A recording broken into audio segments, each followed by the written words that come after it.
Uranus holds a record that most people never hear about. At negative 224 degrees Celsius, it is the coldest planet in the entire solar system. Not Pluto, not Neptune, but Uranus. And the reason it holds that record is precisely the problem that scientists have spent decades trying to solve. Because Uranus is cold in a way that it should not be. It is hiding heat that should be radiating outward, and the explanation for why it does that leads directly to one of the most dramatic events in the history of our solar system. There is something else that makes this the right moment to pay attention to Uranus. A series of new studies, several published as recently as 2025, have fundamentally challenged what we thought we knew about this planet, including its basic composition. For the better part of 4 decades, scientists classified Uranus as an ice giant. That classification may need to be reconsidered. New modeling suggests Uranus could be something closer to a rock giant, or, alternatively, something almost entirely made of water. The range of possibilities is that wide, and it reveals just how uncertain our picture of this planet still is. Uranus is the 7th planet from the Sun, located roughly 2.88 billion kilometers away on average. It was discovered in 1781 by the British astronomer William Herschel, who spotted it through a telescope he had built himself. At the time, its discovery doubled the known size of the solar system. Since that moment, only 2.9 Uranian years have passed. Each Uranian year lasts 84 Earth years, which means the planet's next new year arrives in 2033. The most immediately striking thing about Uranus is its orientation. Its rotational axis is tilted at 97.77 degrees relative to its orbital plane. In practical terms, this means the planet essentially rolls on its side as it travels around the Sunday. Every other planet in the solar system spins roughly upright, like a top. Uranus tumbles along like a ball rolling across a table. Neptune, which has the next most extreme tilt among the planets, sits at just 28 degrees. Uranus nearly triples that. This sideways rotation produces the most extreme seasons of any planet in the solar system. Each of Uranus's poles faces the sun continuously for 42 years, followed by 42 years of complete darkness. For nearly half a Uranian year, one hemisphere sits in uninterrupted sunlight, while the other sits in uninterrupted night. No other planet experiences seasonal extremes on that scale. Before 1986, this was essentially the extent of what scientists knew about Uranus. They had identified 5 moons, detected a ring system discovered by accident in 1977, and developed theoretical models suggesting the planet might have an icy interior. But the details were almost entirely unknown. Then Voyager 2 arrived. The spacecraft made its closest approach to Uranus on the 24th of January, 1986, flying past on its way out of the solar system. The encounter lasted only a matter of hours. In that brief window, the mission returned more data about Uranus than had been collected in the entire preceding 2 centuries of observation. It discovered 11 new moons, bringing the total known at the time to 16. It confirmed 2 additional rings, adding to the 9 already identified from Earth. It mapped the planet's magnetic field and measured its atmospheric temperature, and it sent back imagery that revealed a strikingly calm blue-green world with barely any cloud activity visible on its surface. That image of tranquility turned out to be misleading, but at the time, it established the foundational picture that scientists worked from for the next several decades. The basic structural model that emerged from Voyager 2 and subsequent theoretical work described Uranus as having 3 main layers. At the center, a rocky silicate core, likely smaller than Earth's. Surrounding that, a deep mantle composed primarily of water, ammonia, and methane in a dense, pressurized, fluid state referred to as ices, though the temperatures involved bear no resemblance to what we normally associate with that word. Inner temperatures in this region are estimated to approach 5,000 degrees Celsius. The pressures at the base of the mantle can reach up to 600 gigapascals. Under those conditions, methane molecules break apart, and the carbon atoms that are released get compressed so intensely that they crystallize into diamonds. At sufficient depth, those diamonds may sink toward the core, producing what researchers have described as a slow diamond rain in the planet's interior. Above the mantle sits the outermost layer, a thick atmosphere composed primarily of hydrogen and helium, with approximately 2% methane.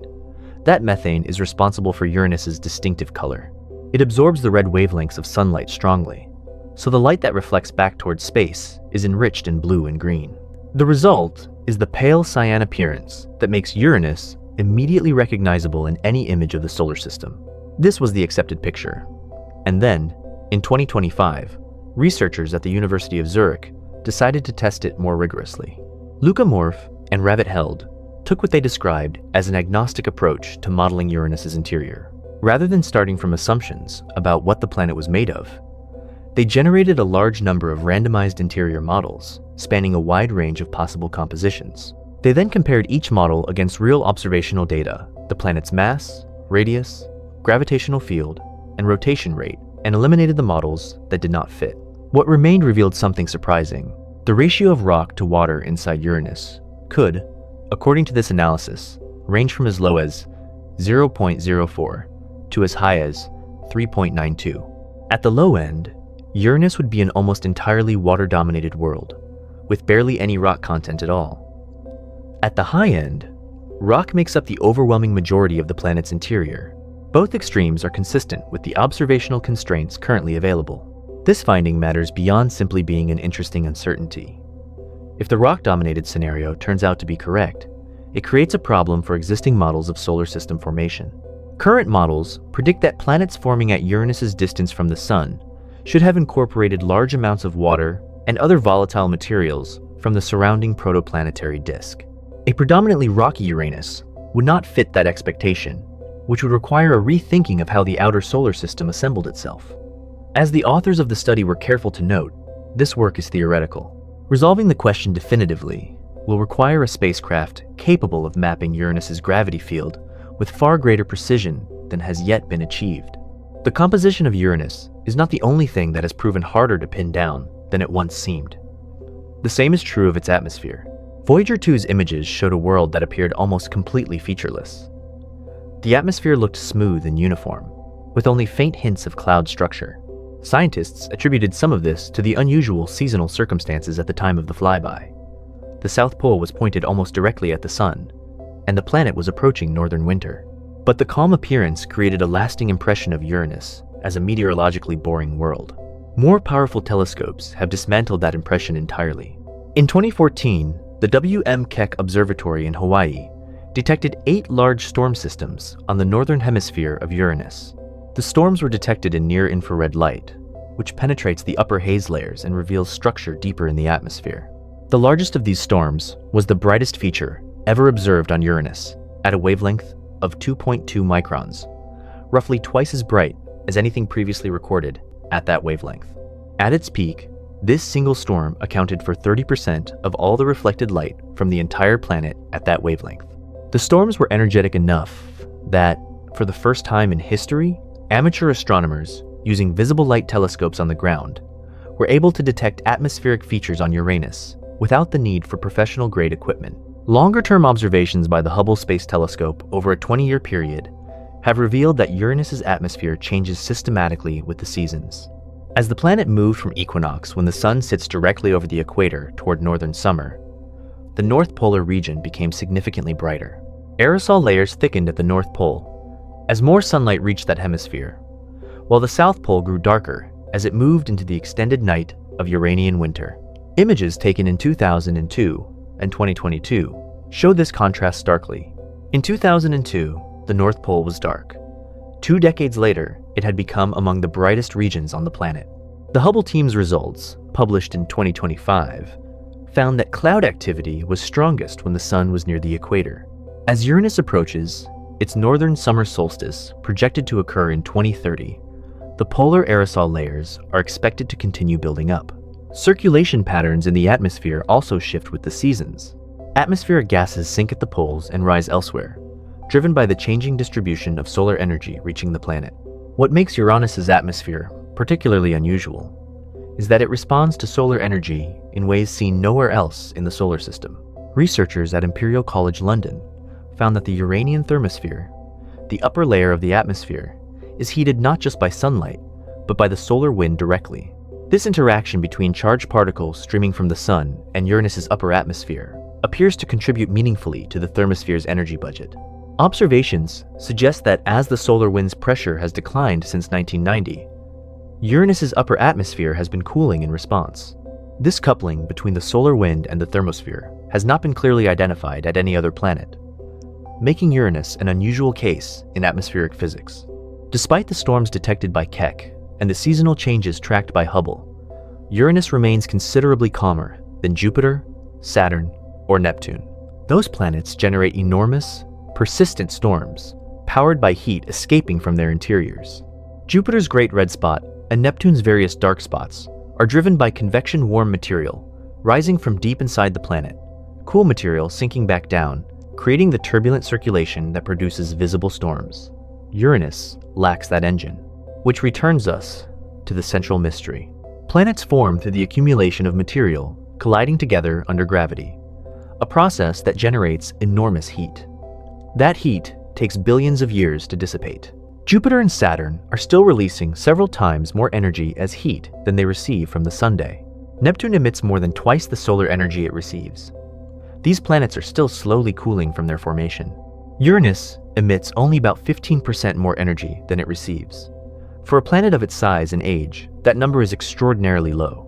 Something is preventing the heat from escaping, and whatever is doing that is also responsible for making Uranus the coldest planet in the solar system, even though it receives more solar energy than Neptune and should, by simple thermal physics, be warmer. The leading explanation connects directly to the story of Uranus's extreme tilt.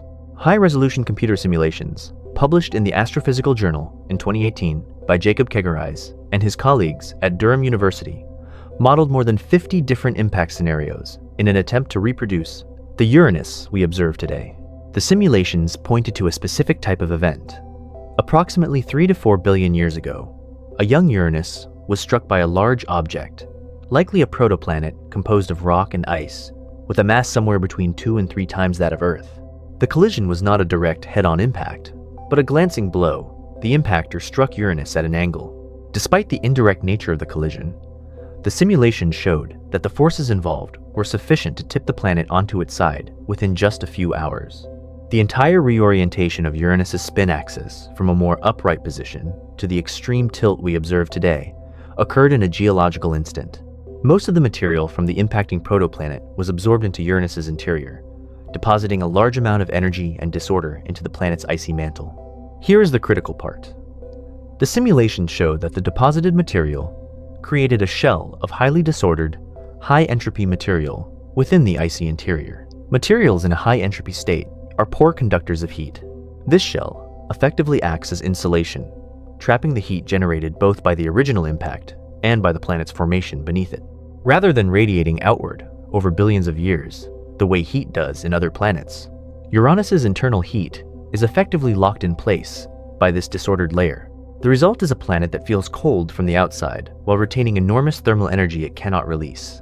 This insulating layer also appears to be linked to one of Uranus's most structurally unusual features, its magnetic field.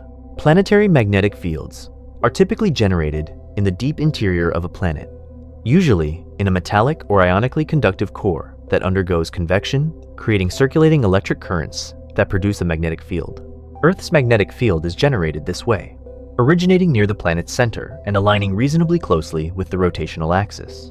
The field emerges from the poles and forms a roughly symmetric protective shield around the planet. Uranus does not work that way. When Voyager 2 measured Uranus's magnetic field during the 1986 flyby, the results were unlike anything seen at the other planets visited by spacecraft. The magnetic field is tilted approximately 59 degrees away from the planet's rotational axis, and it does not originate from the geometric center of the planet. It is offset from the center by about 1/3 of the planet's total radius. This combination of tilt and offset creates an asymmetric magnetic field. The field is stronger on one side of the planet than the other, and it wraps around the planet unevenly. The magnetotail, the region of the magnetic field, stretched out behind the planet by the solar wind corkscrews into space for millions of kilometers as Uranus rotates. One additional puzzle emerged from the Voyager flyby. The magnetosphere appeared smaller than scientists had predicted based on the strength of the magnetic field measured. The discrepancy between the field strength and the size of the magnetosphere was puzzling, and it remained unexplained for nearly 4 decades. A reanalysis of the original Voyager 2 data, led by Jamie Jasinski at NASA's Jet Propulsion Laboratory, and published in the journal Nature Astronomy in 2024, finally offered an explanation. When Voyager 2 made its approach in January 1986, the spacecraft arrived during a period of intense space weather. A burst of activity from the solar wind had compressed Uranus's magnetosphere, pushing its boundary closer to the planet than would typically be the case. Voyager 2 had essentially arrived at the worst possible moment to make a representative measurement of the magnetosphere's normal size. The new analysis suggests the actual magnetosphere is substantially larger and more dynamically variable than the Voyager measurements implied. The reason for the field's extreme tilt and offset remains an open question.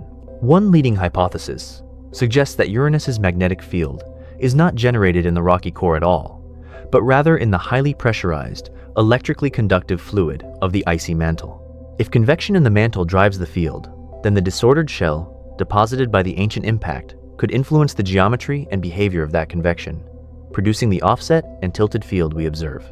This would mean that a single collision billions of years ago shaped not just the planet's rotation, but its entire magnetic structure.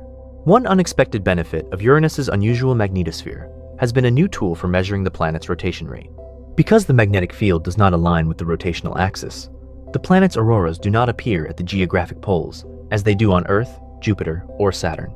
Instead, Uranus's auroras can appear at various latitudes and shift as the planet rotates.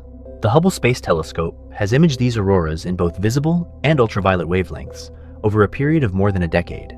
By tracking the movement of these auroral features, scientists were able to calculate the planet's rotation rate with a precision 1,000 times greater than was previously achievable. The result: Uranus completes one full rotation in 17 hours, 14 minutes, and 52 seconds, 28 seconds longer than the estimate Voyager 2 produced from a single observation. Infrared auroras on Uranus were detected for the first time in 2023, after 30 years of searching, using the Keck 2 telescope in Hawaii. This was a significant milestone because infrared auroras had previously only been observed at Jupiter and Saturn. Their detection at Uranus opens new possibilities for studying the energy balance and dynamics of the planet's upper atmosphere. Now, back to the impact event and its consequences for the rest of the Uranian system. When the ancient collision occurred, Uranus had not yet developed its large moons. Instead, the planet was surrounded by a disk of material dust, ice, and rock, left over from the original process of planetary formation. The impact injected additional rock and ice into that disk, adding to the material available from moon formation. As the disk material gradually clumped together under gravity, it formed the 5 large moons that Uranus has today. Critically, because Uranus's rotational axis had already been knocked to its extreme tilt by the time the moons were forming, the gravitational influence of the newly tilted planet pushed the forming moons into orbits aligned with the new equatorial plane. As a result, all 5 major moons orbit in the same tilted plane as Uranus's equator, a configuration that is a direct consequence of the impact. Uranus now has 29 confirmed moons in total. The most recent discovery was made in February 2025 using the James Webb Space Telescope's near-infrared camera, bringing the total from 28 to 29. The previous edition, designated S 2023 U1, was discovered in 2023 by astronomer Scott Shepard using the Las Campanas Observatory in Chile. The newest moon, designated S 2025 U1, has not yet received an official name. The moon system is divided into 3 groups: 14 inner moons that orbit close to the planet, 5 major moons at intermediate distances, and 10 irregular satellites in more distant, often highly inclined orbits. The major moons Miranda, Ariel, Umbriel, Titania, and Oberon are named after characters from English literature, continuing a tradition established when the first Uranian moons were discovered. Studies published in 2025 hint that the major moons may have internally differentiated structures, with liquid water oceans sandwiched between rocky cores and icy outer shells. This possibility is particularly significant given that subsurface oceans on moons in the outer solar system, including Europa at Jupiter and Enceladus at Saturn, are considered among the most promising environments in the Orbital, a solar system to search for conditions potentially compatible with life. Whether Uranus's major moons could harbor similar environments is a question that only a spacecraft in orbit around the planet could begin to answer. Uranus also has a ring system, though it differs substantially from the spectacular rings of Saturn. The Uranian rings are dark with an albedo, or reflectivity, of less than 2%, making them the darkest material in the solar system. By comparison, Saturn's rings are made primarily of water ice and reflect roughly 50 to 60% of incident sunlight. The Uranian rings are believed to consist of particles of water ice mixed with organic compounds, or possibly methane ice, that has been chemically altered by radiation into a dark, complex material. 13 rings have now been imaged, using data from Voyager 2, the Hubble Space Telescope, the Keck Observatory, and the James Webb Space Telescope. They range in width from a few kilometers to roughly 100 kilometers, and they are aligned with Uranus's tilted equatorial plane.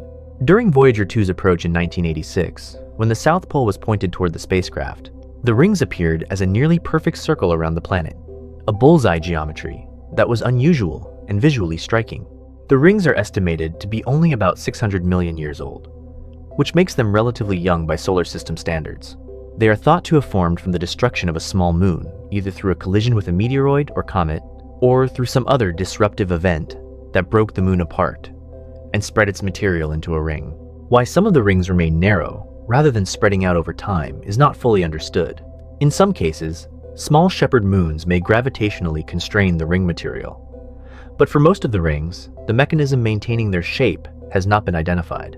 In April 2025, a rare astronomical event provided an opportunity to study Uranus in unusual detail. The planet passed directly in front of a star located approximately 400 light-years from Earth, an event known as a stellar occultation. As Uranus moved in front of the star's light passed through the planet's atmosphere and rings before being blocked entirely, then emerged again on the other side.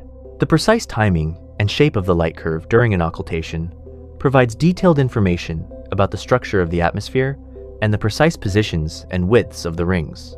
A coordinated international observing campaign led by planetary scientists at NASA Langley Research Center mobilized more than 30 astronomers using 18 observatories simultaneously. It was the largest coordinated observation of Uranus since Voyager 2's flyby. The ring timing data from this campaign have already been used to update the planet's precise orbital position by approximately 400 kilometers.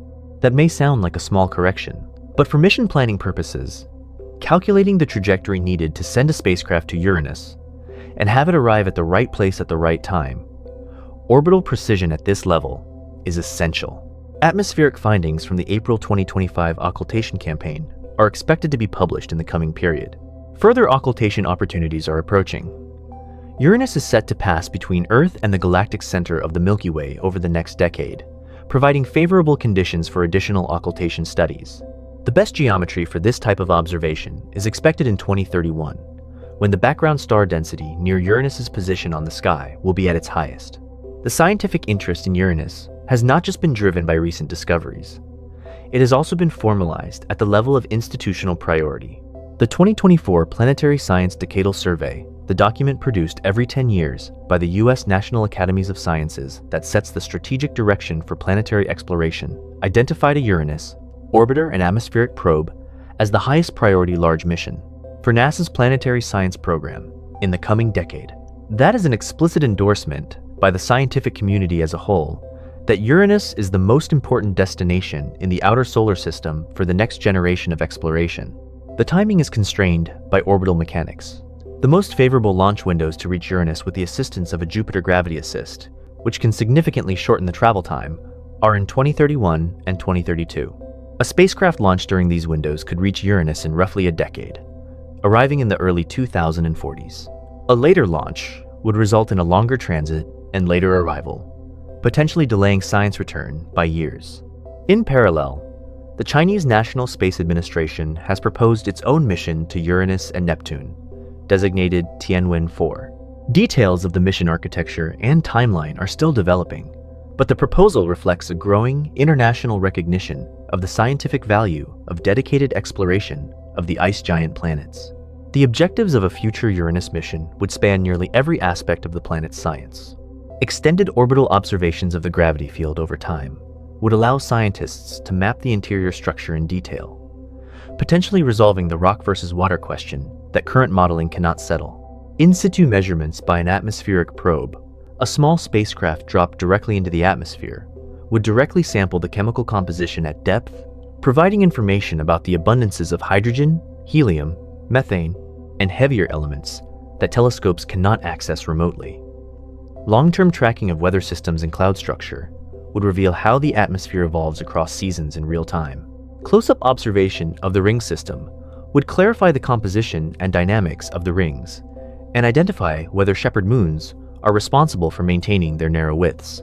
And detailed investigation of the major moons, particularly their surface compositions, internal structures, and any signs of subsurface liquid water, would help determine whether any of them could be candidates for habitability assessment. Each of those scientific goals is currently out of reach. Remote observations, however sophisticated, cannot substitute for a spacecraft in orbit around the planet and a probe descending through its atmosphere. What remains unknown about Uranus extends in several directions simultaneously. The internal composition question, rock giant, water world, or something in between, cannot be resolved without gravity mapping at close range. The source of the magnetic field's unusual geometry, whether it originates from the mantle rather than the core, and how it is connected to the ancient impact event, remains theoretical.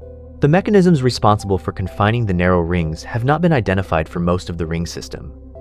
The true nature and subsurface conditions of the major moons are almost entirely unknown, and the long-term evolution of the atmosphere, how it will change as Uranus approaches and then passes its northern summer solstice in 2030, is still being observed in real time. The planet that was once a convenient punchline, easily dismissed as too distant and too featureless to be worth extended attention, has accumulated enough unanswered questions to sustain a generation of scientific investigation. Every new instrument that has been pointed at Uranus, from ground-based telescopes in Hawaii and Chile, to the Hubble Space Telescope in low Earth orbit, to the James Webb Space Telescope, 1.5 million kilometers from Earth, has found something that was not anticipated. The cold interior that should not be that cold. The magnetic field that points the wrong direction and originates in the wrong place. The rings that are darker than charcoal and maintain their shape by mechanisms that remain unclear. The storms energetic enough to be visible from back gardens. The moons that may hide liquid oceans beneath their icy surfaces. William Herschel spotted a faint disk of light in 1781 and called it a new planet. 2.5 centuries later, that planet has rewarded every instrument ever trained on it with something genuinely new. The next chapter in that story begins with a launch window that opens in a few years' time. To fully appreciate why Uranus occupies such an important position in planetary science, it helps to understand where it fits in the broader structure of the solar system and why the category of ice giant planets matters so profoundly. The solar system is generally divided into two regions by the asteroid belt. The inner solar system contains the 4 rocky or terrestrial planets: Mercury, Venus, Earth, and Mars. These are relatively small, dense worlds with solid surfaces, thin or moderate atmospheres, and compositions dominated by silicate rock and metal. The outer solar system begins beyond the asteroid belt and contains 4 much larger planets: Jupiter, Saturn, Uranus, and Neptune. Jupiter and Saturn are gas giants, dominated almost entirely by hydrogen and helium, with no solid surface. Uranus and Neptune occupy a distinct middle category, often called ice giants, that has proven surprisingly difficult to characterize precisely. The distinction between gas giants and ice giants is not purely about their current composition. It reflects something deeper about how they formed. Jupiter and Saturn formed rapidly in the early solar system, accumulating hydrogen and helium directly from the protoplanetary disk before the young sun could heat and disperse that gas.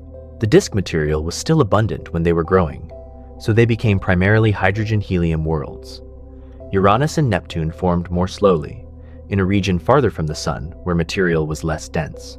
By the time they had grown large enough to attract significant amounts of hydrogen and helium, much of the disk gas had been dispersed. As a result, they are enriched in heavier materials: water, methane, ammonia, and silicates relative to their gas giant neighbors. This formation story is the standard model. It explains why the two ice giants have compositions so different from Jupiter and Saturn. But the new modeling from Morphin held at the University of Zurich challenges how precisely we understand even the gross compositional properties of these worlds. If Uranus's rock-to-water ratio can span 2 orders of magnitude based on the data currently available, the fundamental constraint that is supposed to distinguish ice giants from other categories of planets may be looser than previously thought. This uncertainty has implications beyond just Uranus. Ice giants are now understood to be among the most common types of planets in the galaxy. Surveys of exoplanets, planets orbiting other stars, have found that worlds in the size range of Uranus and Neptune are extraordinarily abundant. They appear far more frequently in the catalogs of confirmed exoplanets than gas giants like Jupiter do. Yet our detailed understanding of what ice giants are actually made of, how they store and transport heat, and how their interiors are structured is limited by how poorly we understand the two ice giants in our own solar system. Clarifying the interior structure of Uranus is not just a question about one planet. It is a question that informs the interpretation of an enormous number of planets discovered around other stars. The tools that have driven so much of the recent progress in Uranus science are themselves worth understanding because they illustrate how much can be learned about a distant world without ever sending a spacecraft there, and why those same tools ultimately run into limits that only a direct mission can overcome. The Hubble Space Telescope, launched in 1990 and upgraded several times since, observes Uranus primarily in visible and ultraviolet wavelengths. Ultraviolet observations are particularly useful for detecting auroras, which are produced when charged particles from the magnetosphere collide with gas in the upper atmosphere and cause it to emit light. Visible wavelength Hubble observations have tracked cloud and haze patterns over decades, providing the long baseline needed to identify seasonal changes. Hubble's angular resolution, its ability to distinguish fine details at great distances, is sufficient to see broad atmospheric structure on Uranus, though not the fine detail that a camera in orbit would achieve. Ground-based observatories at high altitude, where the atmosphere is thinner and drier, have proven valuable for observations in the near-infrared part of the spectrum, the WM. Keck Observatory, situated on the summit of Mauna Kea in Hawaii at an altitude of 4,145 meters, has been particularly productive for Uranus observations. Near-infrared wavelengths penetrate the upper haze layers that scatter visible light, making it possible to see deeper into the atmosphere and detect storm systems that are invisible to visible light telescopes. The storms detected in 2014, including the record bright storm at a wavelength of 2.2 microns, were detected by Keck in this way. The James Webb Space Telescope, which began science operations in 2022, has added substantially to the toolkit. Webb observes in the near and mid-infrared, with a collecting area far larger than Hubble and a location 1.5 million kilometers from Earth at the second Lagrange point, where it is not disturbed by the thermal emission of Earth or the Moon. Webb's sensitivity to faint infrared sources has made it capable of detecting moons around Uranus too dim to be found with previous instruments, including the 29th moon discovered in February 23, 25. Webb has also contributed to ring observations, detecting thermal emission from the rings in wavelengths that probe different aspects of their composition than visible or near-infrared observations can reveal. Yet for all the capability these instruments represent, they are observing Uranus from a distance that ranges between about 2.6 billion kilometers, at closest approach to about 3.15 billion kilometers, when Earth and Uranus are on opposite sides of the sundial. At those distances, even the most powerful telescopes cannot directly sample the atmosphere, resolve fine structures in the rings, measure the gravitational field with the precision needed to constrain the internal composition, or inspect the surfaces of the smaller moons. A spacecraft in orbit around Uranus would accomplish in months what decades of remote observation cannot. Understanding what a future Uranus mission would actually measure requires understanding what planetary scientists can and cannot determine from Earth. The interior structure of a planet is one of the hardest things to determine remotely. The most powerful constraint comes from the planet's gravitational field. If you can measure the precise shape of that field, not just the total gravitational pull, but the subtle variations caused by the distribution of mass at different depths and latitudes, you can work backward to constrain what the interior must be made of and how it is organized. The gravitational field is measured by tracking the tiny accelerations a spacecraft experiences as it orbits. Small variations in the field cause minute changes in the spacecraft's velocity, which can be detected using radio signals sent between the spacecraft and antennas on Earth with extraordinary precision. From Earth, there is no way to perform this measurement. The only way to map Uranus's gravitational field with the precision needed to constrain the interior composition is to put a spacecraft in orbit and track it for an extended period across many different orbital passes. The chemical composition of the deep atmosphere is similarly inaccessible from Earth. Remote spectroscopy, measuring which wavelengths of light are absorbed by the atmosphere, can detect the presence of certain molecules in the upper atmosphere where sunlight can reach. Methane, for example, has been detected this way because its absorption signature is strong enough to produce the visible color of the planet. but deeper layers are opaque to light. To directly measure the abundances of heavier molecules, like hydrogen sulfide, ammonia, water vapor, and noble gases like neon, argon, and krypton at pressures of a bar or more, requires dropping an instrument directly into the atmosphere. These measurements are important because the relative abundances of different elements in the atmosphere encode information about where in the solar system the planet formed, and from what mix of materials it assembled. When the Galileo probe entered Jupiter's atmosphere in December 1995, it measured the abundance of several noble gases and found them enhanced relative to what had been expected. That result provided crucial evidence about Jupiter's formation history that could not have been obtained any other way. A probe descending into Uranus's atmosphere would provide comparable constraints for the ice giants, information that would anchor models of how the outer solar system formed. The magnetic field is another target that requires close approach. The tilted, offset nature of Uranus's field has been established, but its detailed structure at different depths and its temporal variability, how it changes over time, are essentially unknown. Mapping the field in detail requires measurements at many different positions around the planet, which an orbiter systematically crossing different latitudes and longitudes would provide. Understanding whether the field is generated in the mantle rather than the core, and how its generation might be connected to the ancient impact, requires that detailed mapping. The rings present an interesting case where remote observations have been productive but incomplete. The 13 known rings have been identified, their approximate widths measured, and their albedo characterized. But the size distribution of ring particles, whether the rings consist primarily of large boulders, fine dust, or a mixture, is difficult to determine remotely. Radar or radio observations at specific wavelengths can constrain particle sizes, but require instruments at close range.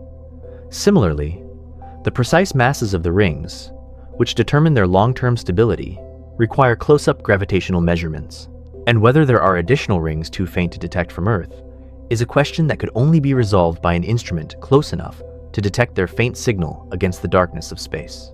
For the moons, the unknowns are even more extensive.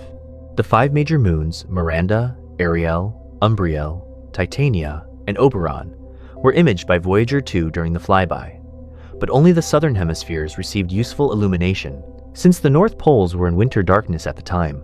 Miranda, the smallest and innermost of the 5 major moons, turned out to be one of the most geologically complex small bodies in the solar system.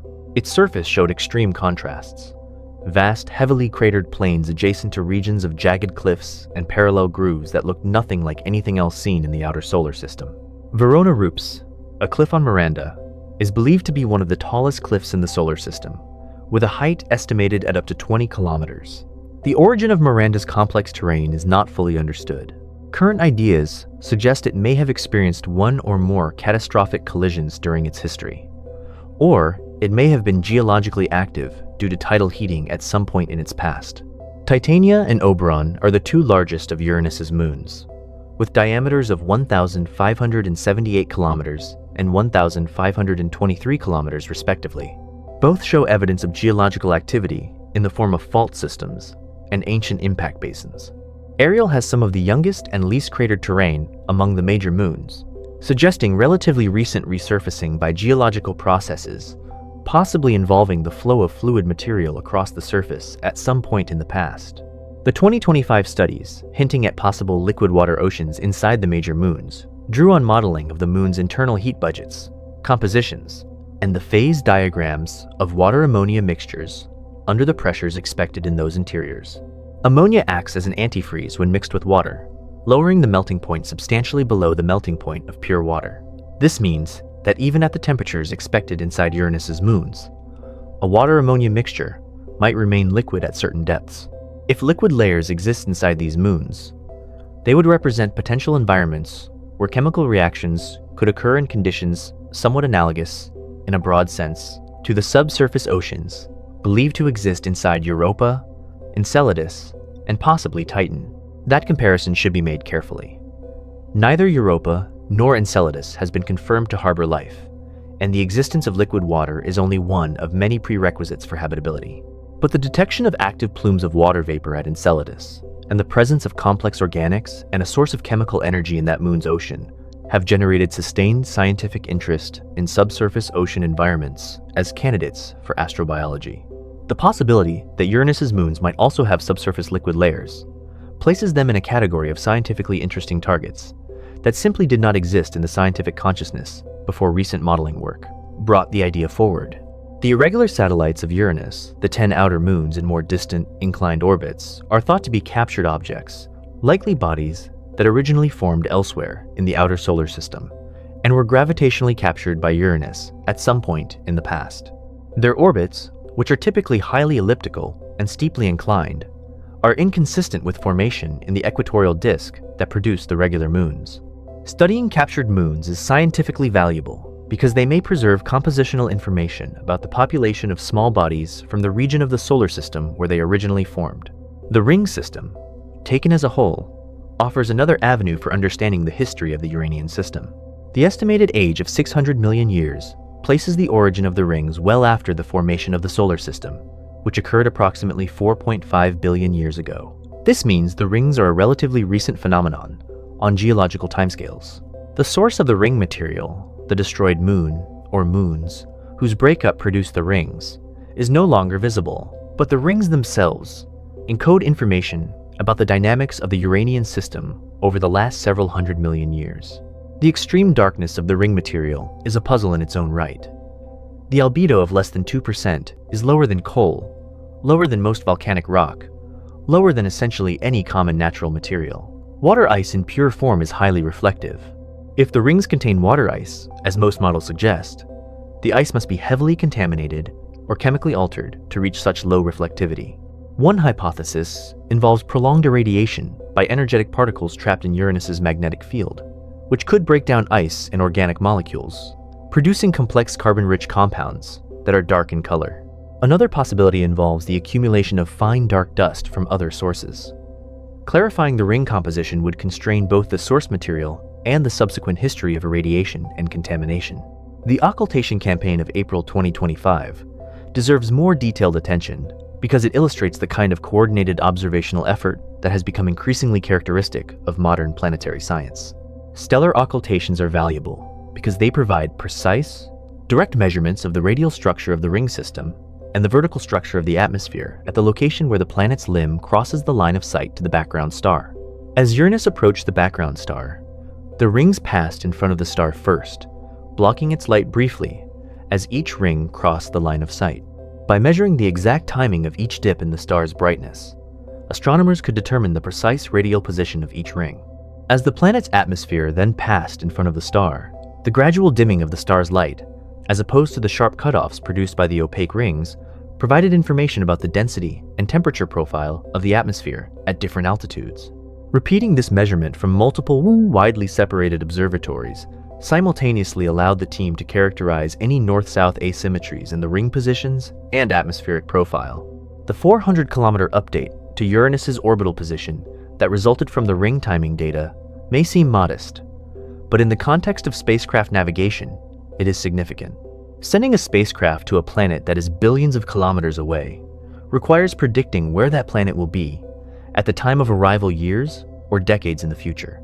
An error in the current position estimate, even a small one, compounds over the travel time of the spacecraft. Reducing the uncertainty in Uranus's orbital position now reduces the fuel needed for trajectory corrections during the mission, and increases the probability that a spacecraft will arrive at the intended orbit insertion point with sufficient accuracy. This practical connection between ground-based observational astronomy and spaceflight mission design is one of the themes that emerges from the recent flurry of Uranus science.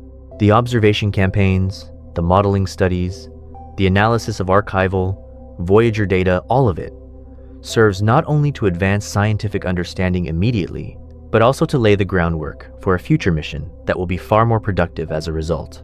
The Uranus Orbiter and Probe, as the mission concept proposed in the decadal survey is known, would be among the most complex and scientifically rich planetary missions ever attempted.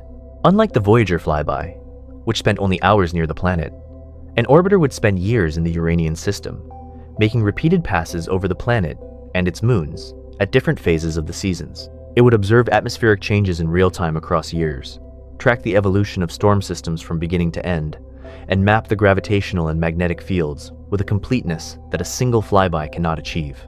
The atmospheric probe component would be separate from the orbiter, a small spacecraft released before arrival that would plunge into the atmosphere and descend under a parachute, measuring temperature, pressure, composition, and winds as it fell. The probe would eventually be crushed by the increasing pressure as it descended below the cloud layers, but in the time before that happened, it would collect data of a kind that has simply never been obtained for an ice giant atmosphere. Comparable measurements were made at Jupiter by the Galileo probe and at Saturn's atmosphere, in a limited way by the Cassini spacecraft before its deliberate plunge in 2017. For Uranus, there is no equivalent dataset. The science case for this mission is substantial, but so is the technical challenge. Uranus is far enough from Earth that radio signals take between 2.5 and nearly 3 hours to travel one way between the planet and Earth. Spacecraft communications are correspondingly delayed, and mission operations must account for that latency. The extreme cold of the Uranian system, ambient temperatures well below 100 Kelvin places, demands on spacecraft thermal management systems. Radiation from Uranus's magnetosphere could damage sensitive instruments without adequate shielding, and the mission would operate largely autonomously, given the communication delays requiring robust onboard systems. Despite these challenges, the scientific return justifies the investment according to the Decadal Survey's assessment. The survey's prioritization of the Uranus mission reflects not just interest in Uranus specifically, but recognition that understanding ice giant planets is a fundamental gap in the current knowledge of how planetary systems form and evolve, both in our solar system and across the galaxy. The broader context of ice giant science in astrophysics is worth appreciating. Planet hunting surveys, particularly the Kepler Space Telescope and its successor TESS, have cataloged thousands of confirmed exoplanets and tens of thousands of candidates. Statistical analysis of these catalogs reveals that planets in the size range of 1 to 4 Earth radii, which encompasses both super-Earths and sub-Neptunes, are the most common type of planet in the galaxy. Planets roughly the size of Uranus and Neptune appear to orbit somewhere between 20 and 50% of Sun-like stars at various distances. By contrast, Jupiter-sized gas giants are far less common. This statistical picture makes ice giants uniquely important as reference objects. They are not exotic outliers. They represent the most typical outcome of planet formation around stars like the Sunday. Yet the physical processes that govern their interior structure, their atmospheric dynamics, their magnetic field generation, and their response to stellar energy are less well characterized than those of any other planet category. A detailed mission to Uranus would provide the ground truth needed to interpret the properties of thousands of exoplanets for which only basic measurements, orbital period, radius, sometimes mass, are available. The question of habitability, too, extends beyond Uranus's own moons.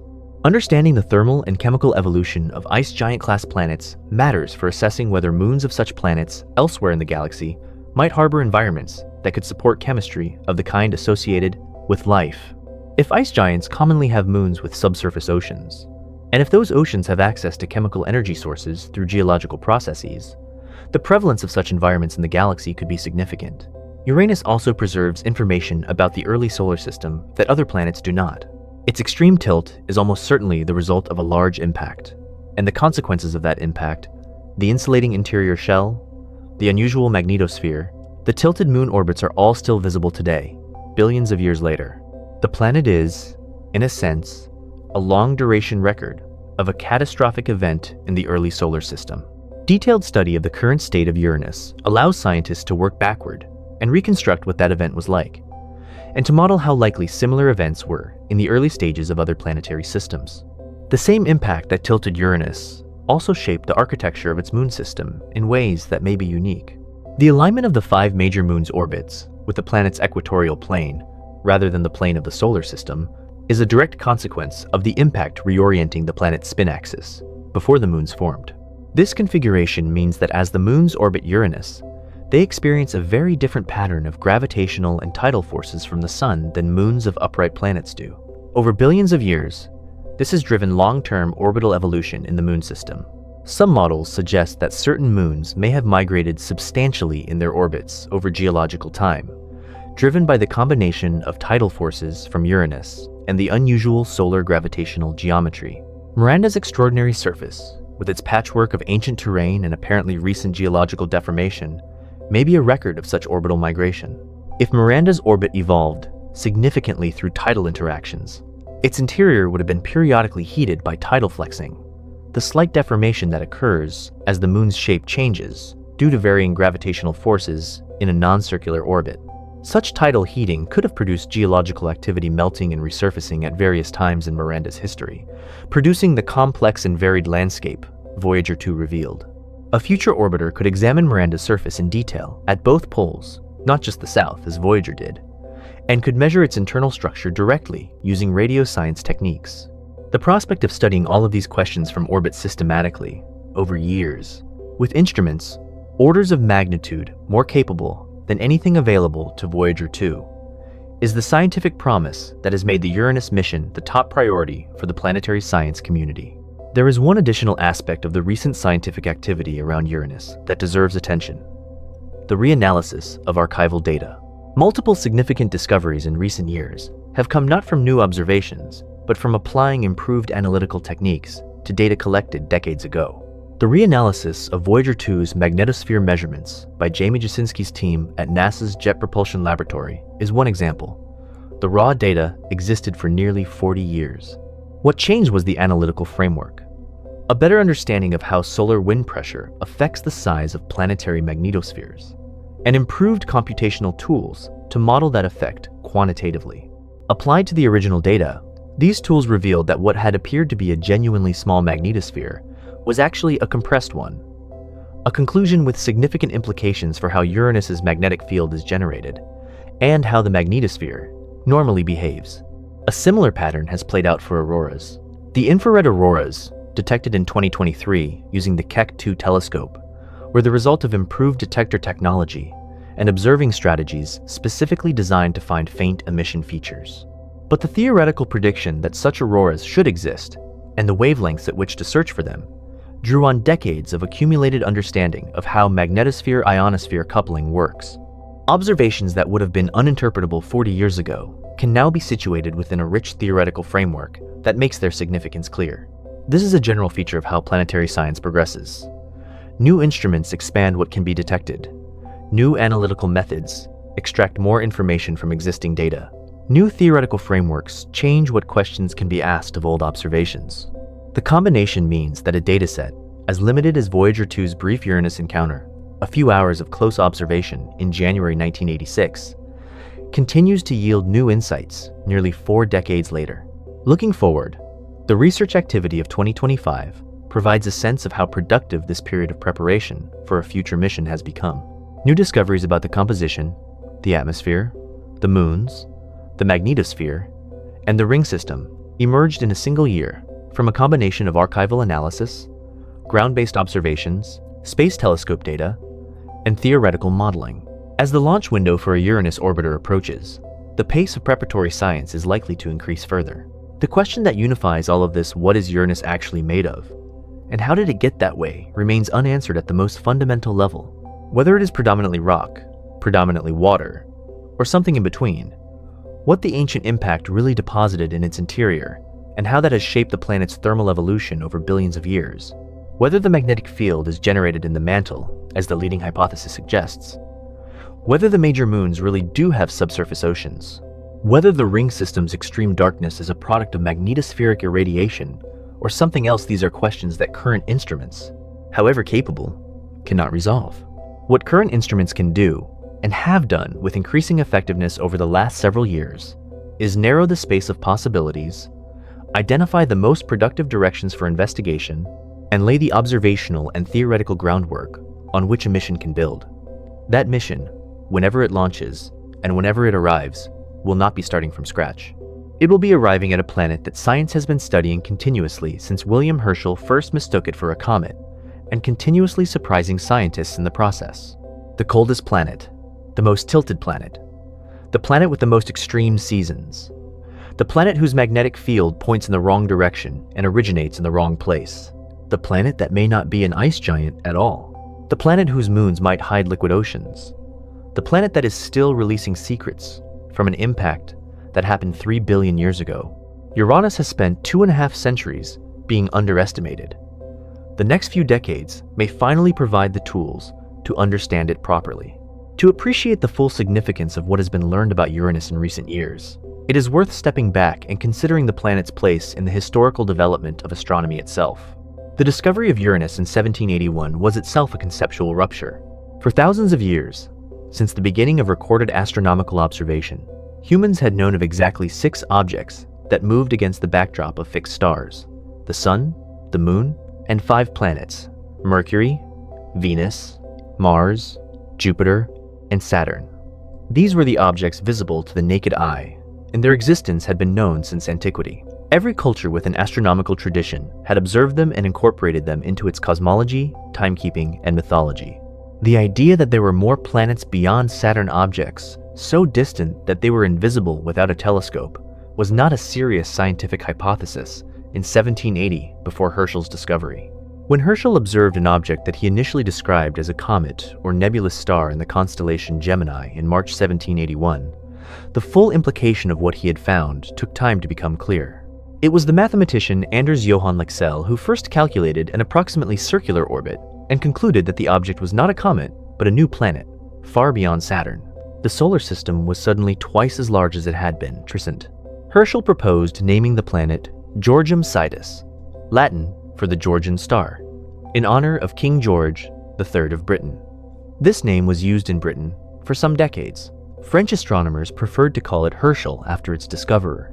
The name Uranus, proposed by the German astronomer Johann Elert Bode, after the ancient Greek deity of the sky, eventually became the universally accepted designation, fitting the convention that planets are named after Roman and Greek gods.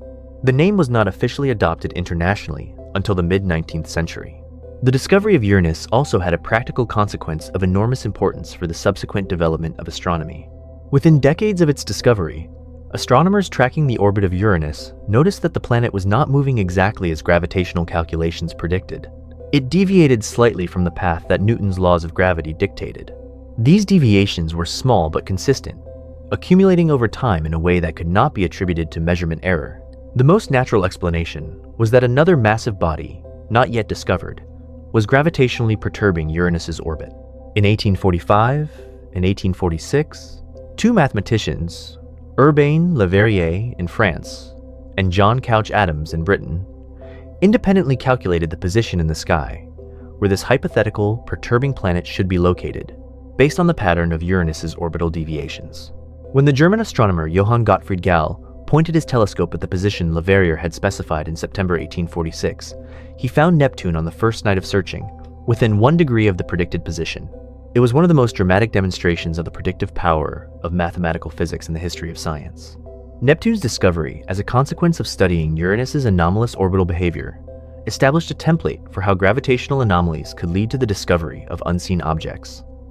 A template that was applied, again, with less definitive results, in the search for a planet X in the early 20th century. And that continues to inform discussions of whether a large undiscovered planet might exist in the outer reaches of the solar system. Uranus itself remained poorly understood for most of the following century and a half. Its great distance meant that even the largest telescopes of the 19th and early 20th centuries could resolve only the planet's disk and detect its general color. Spectroscopic observations in the 20th century identified methane as a component of the atmosphere, explaining the blue-green color. The ring system was not discovered until 1977, when astronomers watching Uranus pass in front of a distant star noticed brief dips in the star's brightness, both before and after the planet blocked its light, the signature of rings surrounding the planet. Unlike Saturn's rings, which had been known since the 17th century, Uranus's rings could not be seen directly from Earth because of their extreme darkness.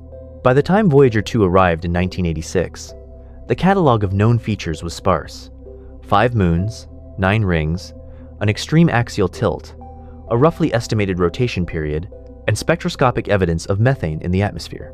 Voyager 2 transformed this picture dramatically in a matter of hours, but the flyby geometry also imposed severe limitations. The spacecraft approached from below the South Pole, then swung around and departed. The southern hemisphere was well illuminated by the sun, which at that point in Uranus's orbit was nearly directly overhead the South Pole. The northern hemisphere was in complete darkness, and essentially unobservable. Most of the moons were observed only at significant range.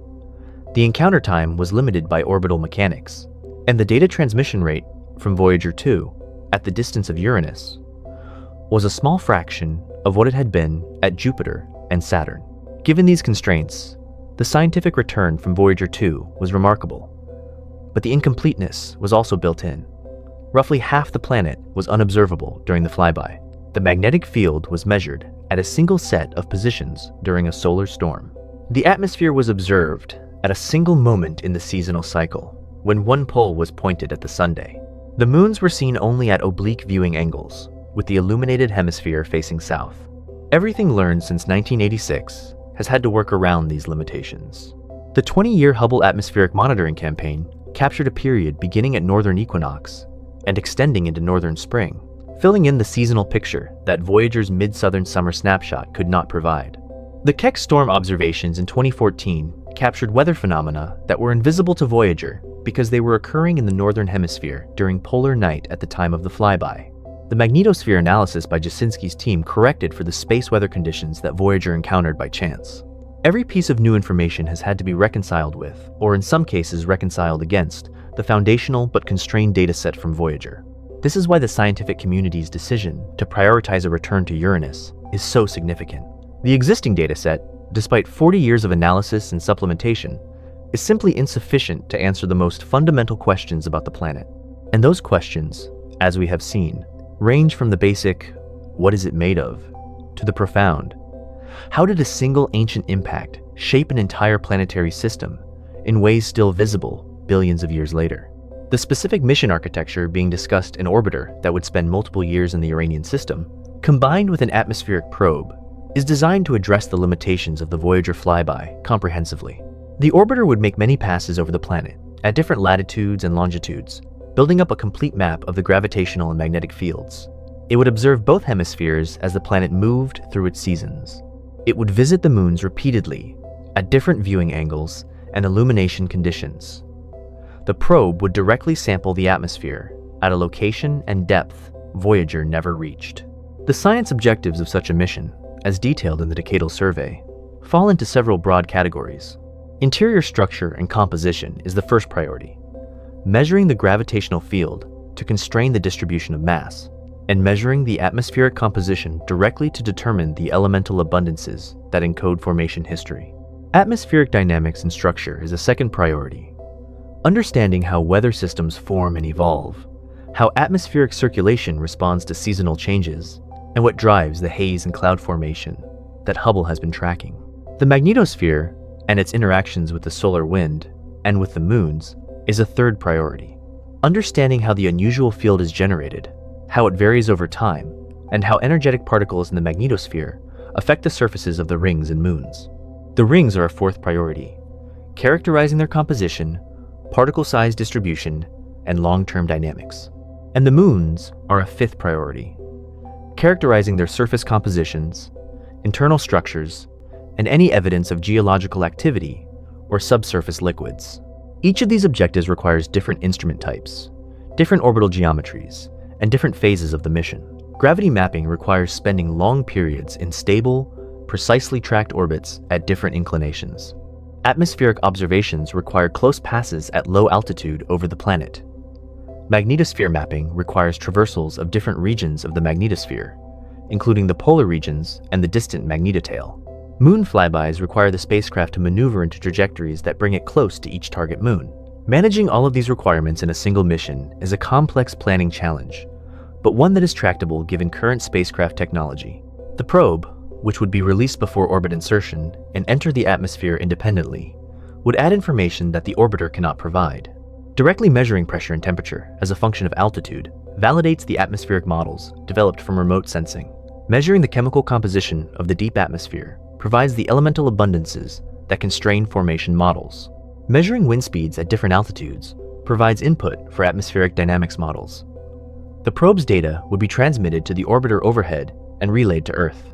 One aspect of the mission that distinguishes Uranus from other planets is the extreme duration of travel. Even with a Jupiter gravity assist, a spacecraft launched during the 2031 or 2032 window would take approximately a decade to reach Uranus. This places the arrival in the early 2040s. The spacecraft must be designed to function reliably for 15 years or more from launch to end of mission, operating in the cold, radiation environment of the outer solar system, with minimal possibility of servicing or repair. This engineering challenge has been met before. the Voyager spacecraft, launched in 1977, are still transmitting data from interstellar space as of the current era, nearly 5 decades later. The Cassini mission at Saturn operated successfully for 13 years, from launch to its planned deorbit in 2017. The New Horizons mission, launched in 2006, flew past Pluto in 2015, and subsequently visited the Kuiper Belt object Arrokoth in 2019, nearly 14 years after launch. Long-duration deep space missions are feasible with proper engineering and careful power management. Power is a particular constraint for missions to the outer solar system. At the distance of Uranus, solar panels receive only about 1/400th as much sunlight as at Earth's distance. This makes solar power impractical for primary propulsion, or for powering large instrument suites. Deep space missions at these distances typically use radioisotope thermoelectric generators, which convert the heat from the decay of a radioactive isotope, usually plutonium-238, into electrical power.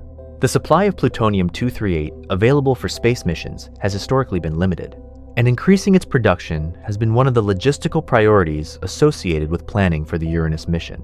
The choice of trajectory also affects what the spacecraft can accomplish. The Jupiter Gravity Assist, which is available during the 2031 and 2032 launch windows, would significantly reduce travel time compared to a direct trajectory. The spacecraft would fly close to Jupiter and use the gas giant's enormous gravity to accelerate and redirect its path, gaining velocity without burning additional propellant. This gravity assist reduces the journey to Uranus from roughly 15 or more years to approximately 10, substantially compressing the timeline and leaving more mission lifetime for science operations in the Uranian system. Missing the launch window if budget constraints, technical delays, or other factors prevent a launch in the 2031 to 2032 period would mean waiting for the next suitable alignment, which could be more than a decade away. The Jupiter Gravity Assist geometry is favorable only at specific intervals determined by the orbital mechanics of both planets. A delay beyond the available window would not only postpone the mission, but also result in a significantly longer travel time, further delaying the beginning of science operations. This urgency is one of the reasons for the sustained scientific activity around Uranus in recent years. The community knows the window is approaching, and maximizing the scientific preparation within that window maximizes the probability that a mission funded and launched on this schedule will achieve its full scientific objectives. The work being done now, tightening the orbital position estimate with occultation data, refining models of the interior and atmosphere, searching for additional moons, characterizing the magnetosphere from archival data, is precisely the kind of preparation that distinguishes a well-planned mission from one that discovers problems only after it arrives. And what the mission discovers, whenever it arrives, will almost certainly include surprises that current science cannot anticipate. That has been the consistent pattern of every mission to a planet not previously explored in detail. When Voyager 2 approached Uranus in January 1986, scientists expected a quiet, featureless world. They found an extreme magnetic field, a tilted planet with a strange hot plasma sheet, and a moon Miranda whose surface geology was unlike anything previously seen. When the Cassini mission arrived at Saturn in 2004, scientists did not anticipate that Enceladus would turn out to have active geysers erupting from its south pole, venting water vapor and organic compounds into space.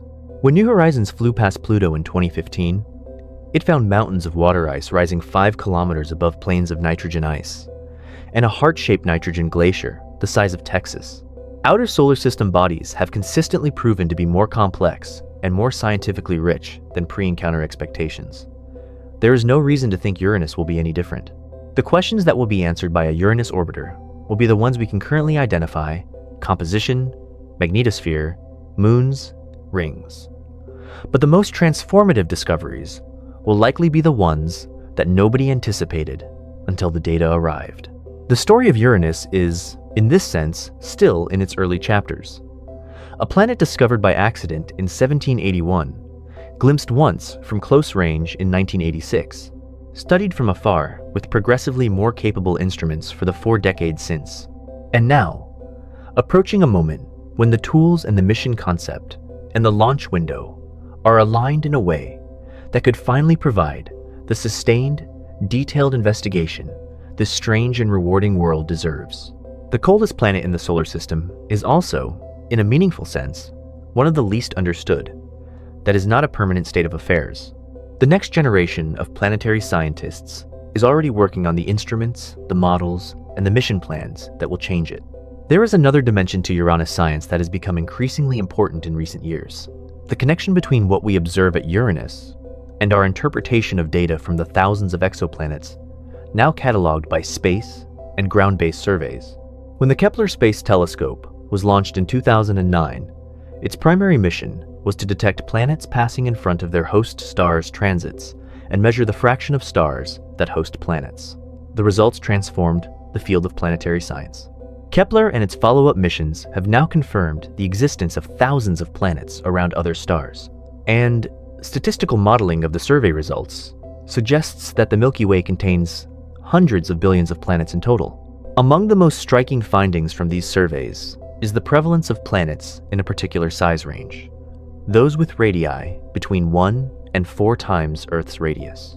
This population, which includes both super-Earths and sub-Neptunes, appears to be the most common class of planet in the galaxy. At the upper end of this range radii of roughly 2 to 4 Earth radii, the planets overlap with the size range of Uranus and Neptune. Understanding what these planets are made of, how their interiors are structured, and how they evolve is one of the central questions in exoplanet science. The challenge is that exoplanet measurements are fundamentally limited. For most exoplanets, the available data consist of the orbital period, the planet's radius relative to the star, and in some cases, the planet's mass measured through the radial velocity method. This allows a rough estimate of average density, which can distinguish between a planet that is primarily gaseous and one that is primarily rocky. But it cannot determine the detailed interior composition, the presence or absence of a liquid layer, the nature of the magnetic field, or the dynamics of the atmosphere. To interpret these sparse measurements, astronomers rely on theoretical models of planet interiors and atmospheres. Those models are calibrated against objects for which more detailed data exist, primarily the planets in our own solar system. If our models of the solar system's ice giants are poorly constrained, the models used to interpret exoplanet data are correspondingly unreliable. Here is the specific problem. The new modeling by Morph and Held showed that the interior of Uranus could be consistent with compositions ranging from nearly pure water to predominantly rock, given the current observational constraints. If the interior of a planet as close and well-studied as Uranus is that ambiguous, the ambiguity in interpreting the interiors of distant exoplanets based on far fewer and less precise measurements is potentially enormous. The classifications that astronomers apply to exoplanets, placing them in categories like water worlds, rocky super-Earths, or sub-Neptune gas balls, may carry a false sense of precision that detailed study of solar system ice giants would help correct. A Uranus orbiter that precisely mapped the planet's gravitational field and measured its atmospheric composition would provide strong constraints on the true interior structure. Those constraints would validate or invalidate the various compositional models, and the models that survived would be more reliably applicable to exoplanet interpretation. This connection between Uranus science and exoplanet science has become one of the arguments used to justify the mission in the broader context of astronomy and astrophysics, not just planetary science specifically. The atmospheric probe deserves particular consideration in this context. One of the most important measurements a probe would make is the ratio of heavy elements, carbon, nitrogen, oxygen, sulfur relative to hydrogen in the atmosphere, below the cloud layers. These ratios encode information about the chemical environment in which the planet formed. In the solar nebula, the disk of gas and dust from which the solar system formed different materials condensed at different distances from the young sunday. Rocks and metals condensed close in. Water ice condensed at a specific distance known as the snow line, roughly where the asteroid belt is today.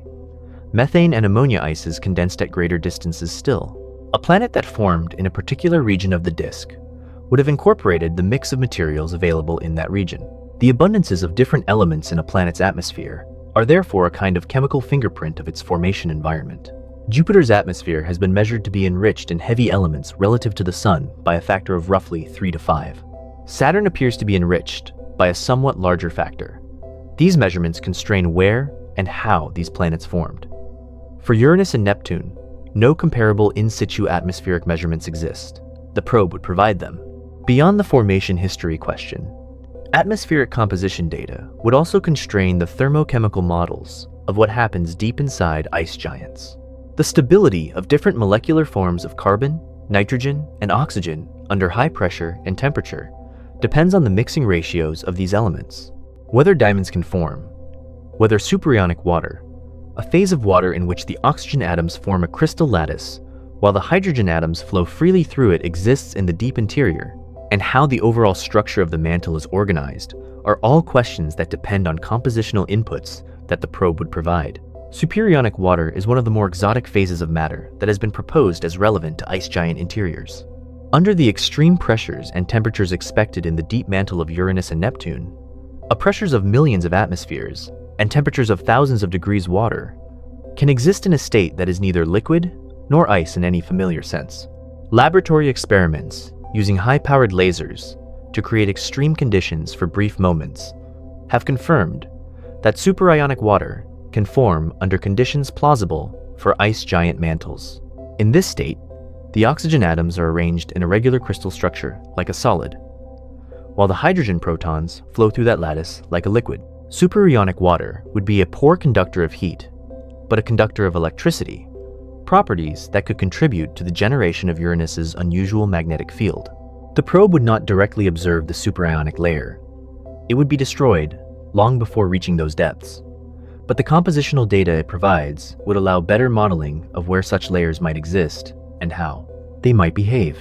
The ring dynamics problem is also more complex than it might initially appear.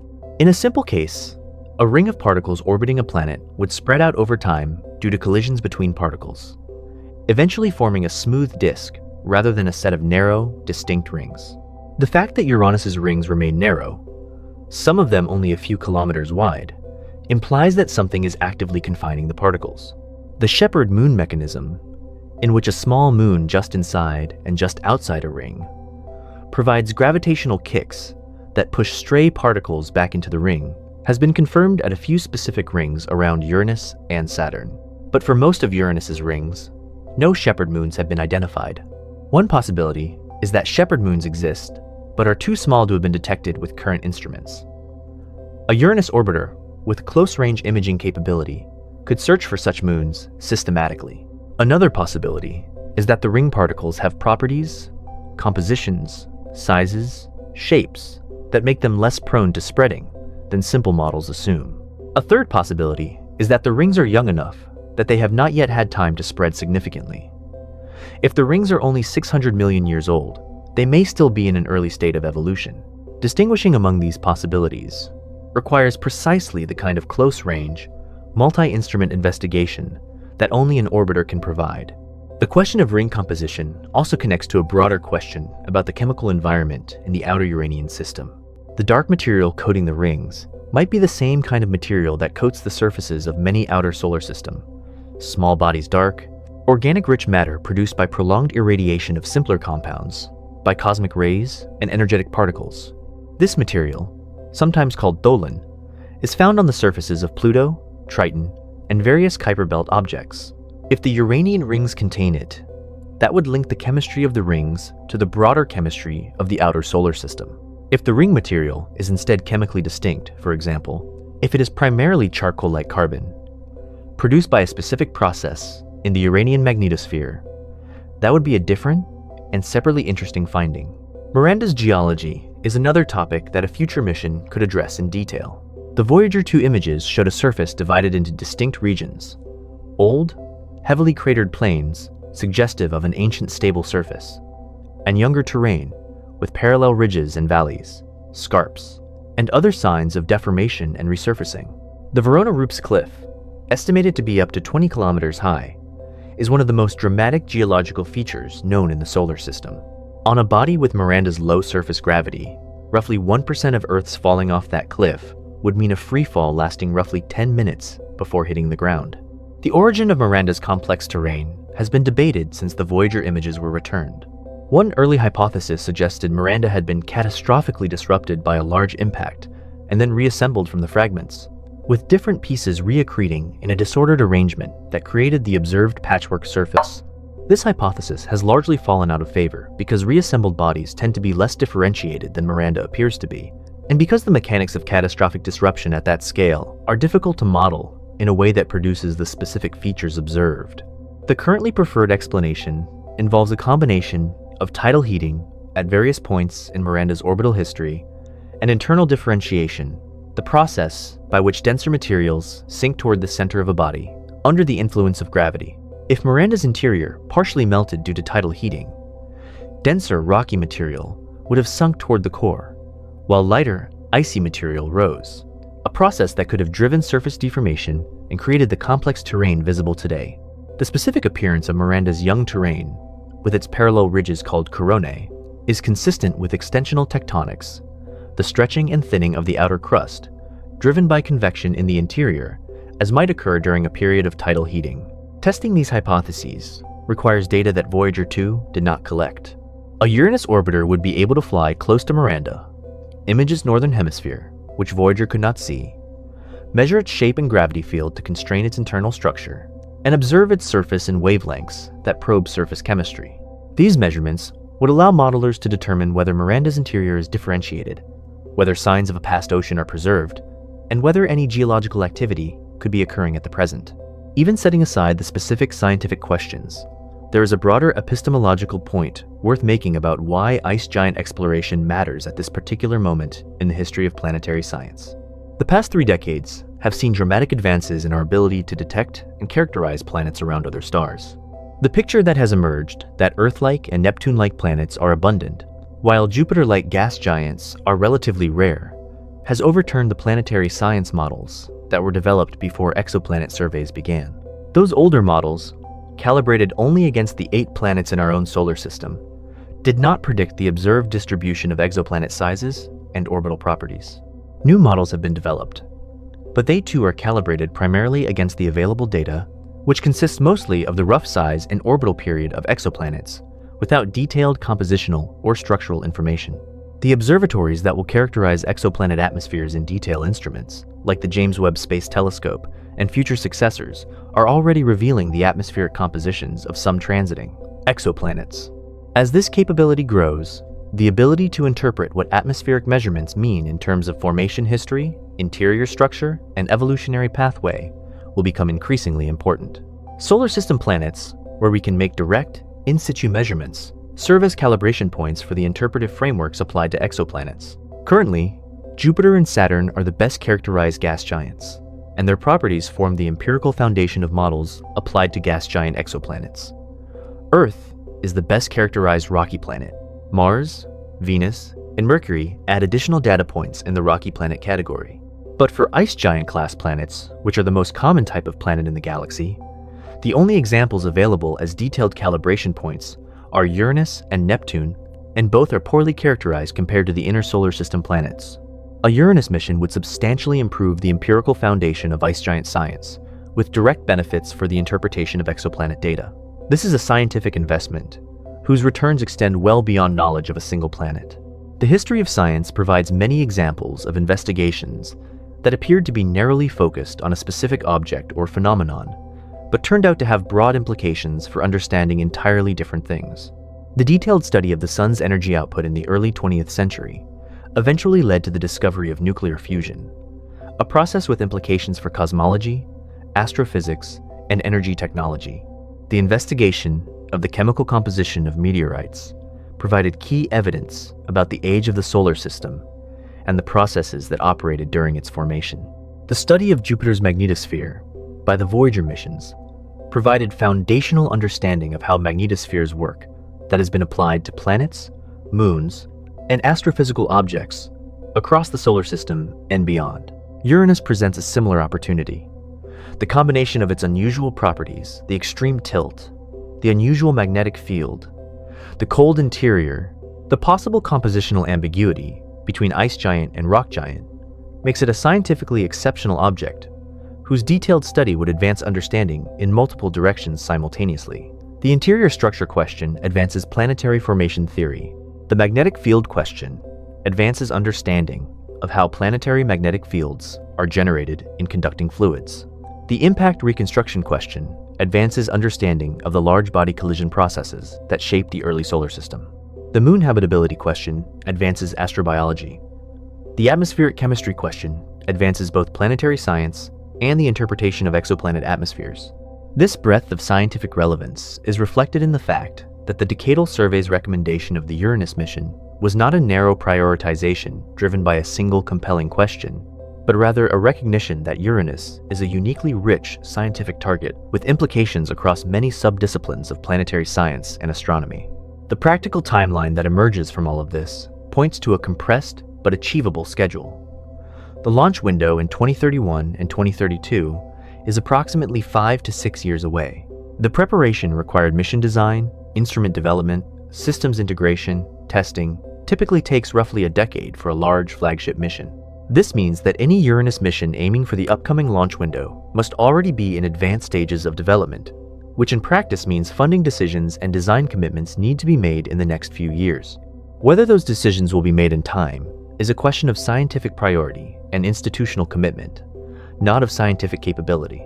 The technology required for a Uranus orbiter and probe is not beyond current engineering capabilities.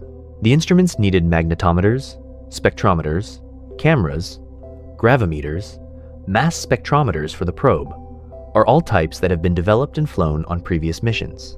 The challenge is not technical feasibility, but rather the organizational and financial commitment needed to execute a decade-long development effort on a schedule aligned with a specific launch window.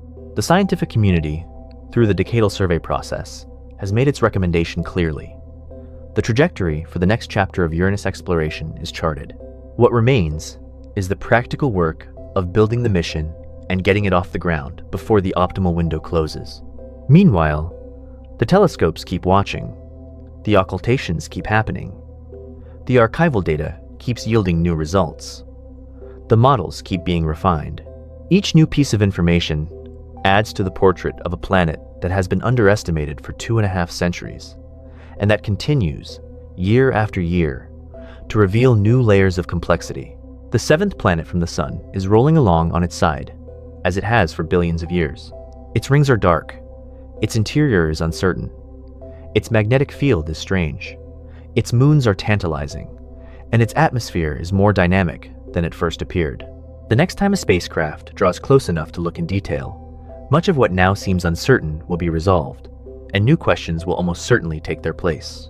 That is how science works at the frontier. Each answer is also an opening. It is also worth considering what the study of Uranus has revealed about the tools and methods of modern planetary science, not just the findings themselves. The detection of storms on Uranus by amateur astronomers in 2014, following the identification of an unusually bright storm by the Keck Observatory, illustrates how the boundary between professional and amateur astronomy has shifted in recent decades. The Keck telescope, with its 10-meter mirror and adaptive optics system, operates at a level of sensitivity far beyond what any amateur instrument can reach. But the bright storm it detected in 2014 was energetic enough to produce visible wavelength features that amateur telescopes with cooled CCD cameras could also detect, given precise knowledge of where and what to look for. This kind of complementarity between professional discovery and amateur confirmation or follow-up is increasingly common in astronomy.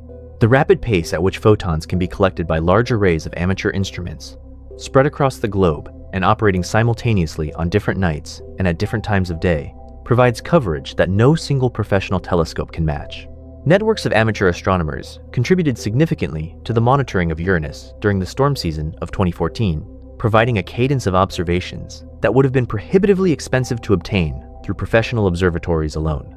The occultation campaign of April 2025 was a similar demonstration of coordinated observing on a large scale, though in this case, it was coordinated professional astronomers at 18 different observatories rather than amateurs. The fundamental principle is the same. Some scientific measurements require simultaneous observations from widely separated locations, and organizing large networks to achieve this simultaneity has become a core methodology in modern planetary science. Radio occultations from spacecraft have been used for decades to probe the atmospheres and ring systems of outer planets. When a spacecraft passes behind a planet relative to Earth, the radio signal from the spacecraft passes through the planet's atmosphere before being cut off by the solid body of the planet. The way the signal bends and fades as it enters the atmosphere provides detailed information about the atmospheric density, temperature, and composition as a function of altitude. Voyager 2 used this technique at Uranus during the 1986 flyby, providing the first direct measurements of the temperature and density profile of the Uranian atmosphere. A future orbiter would perform many such occultations over its mission lifetime, building up a three-dimensional picture of the atmospheric structure that a single flyby cannot provide. The technique of reanalyzing archival spacecraft data with modern methods is increasingly productive and represents an efficient use of the scientific investment made in historical missions. The Voyager 2 dataset is not the only historical archive yielding new results. Pioneer 10 and 11, which flew past Jupiter and Saturn in the 1970s, have provided archival data that researchers have revisited as understanding of the outer solar system has evolved. Cassini's 13-year dataset at Saturn continues to be analyzed years after the mission ended in 2017, producing new publications regularly. The archives of the Hubble Space Telescope, which go back to the early 1990s, allow researchers to study how planets' appearances have changed over decades with consistent instrumentation. For Uranus, the most valuable archival dataset is the Voyager 2 encounter data from January 1986. That dataset, as we have seen, has already yielded major new insights about the magnetosphere when revisited by Jasinski's team in 2024. The question of what else might be found in the Voyager data by researchers applying modern analysis techniques is genuinely open. The instruments aboard Voyager 2 measured quantities that the original mission scientists had frameworks to interpret in a 1986 context. 4 decades of theoretical development and improved understanding of comparative planetary science mean that those same measurements might be interpreted differently today, yielding insights that the original analysts could not have extracted. This capacity of archival data to keep producing new science is a powerful argument for designing future missions to collect and preserve data as comprehensively as possible, beyond what immediate analysis demands. A Uranus orbiter designed for a decade-long mission would return a dataset that planetary scientists could continue mining for generations. There is also a methodological point to be made about the role of theoretical modeling in advance of observational confirmation. The compositional modeling by Morph and Held, the impact simulations by Kegeris and colleagues, the interior heat flow models that connect the ancient impact to the current cold exterior, all of these are theoretical results that generate specific, testable predictions. The predictions define what measurements a future mission would need to make to confirm or refute each model, and they therefore inform the design of those measurements. This interplay between theory and observation is the engine of scientific progress. A theory that makes no testable predictions is not scientifically productive, regardless of how internally consistent it might be. The value of the recent modeling work on Uranus is not just the results it produces, but the questions it sharpens. The question of whether Uranus is predominantly rock or predominantly water, which before the new modeling was not clearly open, is now established as one of the most important unknowns requiring a mission to resolve. The same is true of the magnetic field generation question. Before the magnetosphere reanalysis in 2024, it was known that Uranus's field was unusual, but the mechanism of generation was poorly constrained. The new analysis strengthens the case that the field originates in the mantle rather than the core, and suggests connections to the impact-deposited shell, making the magnetic field a more specific scientific target for a future mission. An orbiter would measure the time variability of the field over multiple years, which would help distinguish between field generation in a convecting mantle and other possibilities. The auroral observations are another example of theory and observation interacting productively. The theoretical framework for how auroras are produced energetic particles, spiraling along magnetic field lines and colliding with atmospheric molecules, predicted that auroras should exist at Uranus. But the unusual geometry of the field meant that auroras should appear at unusual positions and in unusual patterns. When Hubble imaged Uranus's auroras, and they did not align with the geographic poles, this was not surprising in the context of the known field geometry, but it allowed the auroral motion to be used as a tracer of the planet's rotation, yielding the improved rotation rate measurement. This is an elegant example of using an anomalous feature of a system to extract precise physical measurements. The 30 years of searching before infrared auroras were finally detected at Uranus in 2023 illustrates both the difficulty and the eventual payoff of persistent observational campaigns.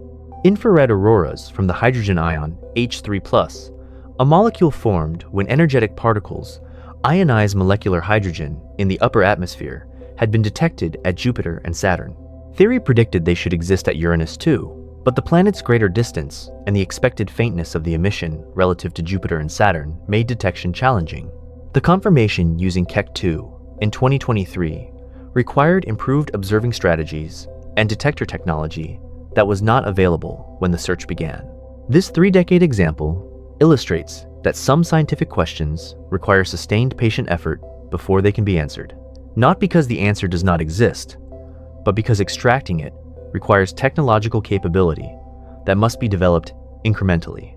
The habitability question deserves a more detailed treatment than it sometimes receives, because the word habitability is often used in ways that obscure important distinctions. When scientists say that one of Uranus's moons might be habitable, they mean something quite specific, that the moon might have conditions compatible with the existence of microbial life as we understand it from biology on Earth. The requirements for this, at minimum, include the presence of liquid water, a source of chemical energy that can drive metabolic reactions, and key chemical ingredients: carbon, nitrogen, oxygen, hydrogen, phosphorus, sulfur, in forms accessible for biochemistry. No current evidence suggests that any of Uranus's moons definitely meets all these requirements. The evidence that some of them might have liquid water layers is based on theoretical modeling of their interior thermal states, not on direct detection. The reason habitability questions are taken seriously at Uranus's moons is that analogs elsewhere in the solar system have proven more compelling than initially expected. Enceladus, a small moon of Saturn, was known before the Cassini mission to be an oddly bright, smooth-surfaced object. The Cassini mission revealed that it has active plumes erupting from its south pole, driven by a liquid water ocean beneath its ice shell. Sampling of the plume material showed the presence of complex organic molecules, silica nanoparticles indicative of hydrothermal reactions, and molecular hydrogen, a product of chemical reactions that, on Earth, sustain ecosystems at deep-sea hydrothermal vents. None of this proves that Enceladus harbors life, but it demonstrates that the conditions relevant to life are present in an environment that nobody had anticipated before Cassini arrived. Europa, a moon of Jupiter, has long been considered a strong habitability candidate based on its inferred subsurface ocean and evidence of geological activity. The Europa Clipper mission, launched in 2024, is currently en route to Jupiter with the specific objective of characterizing Europa's habitability. Its findings will further refine the framework for assessing ice-covered moons in the outer solar system. The point is not that Uranus's moons are likely to harbor life. The evidence for that is not strong enough to make such a statement. The point is that the category of subsurface ocean moons has proven, in specific cases, to have conditions that are not merely technically compatible with life, but that actively display processes hydrothermal chemistry, organic synthesis, associated with known life-supporting environments.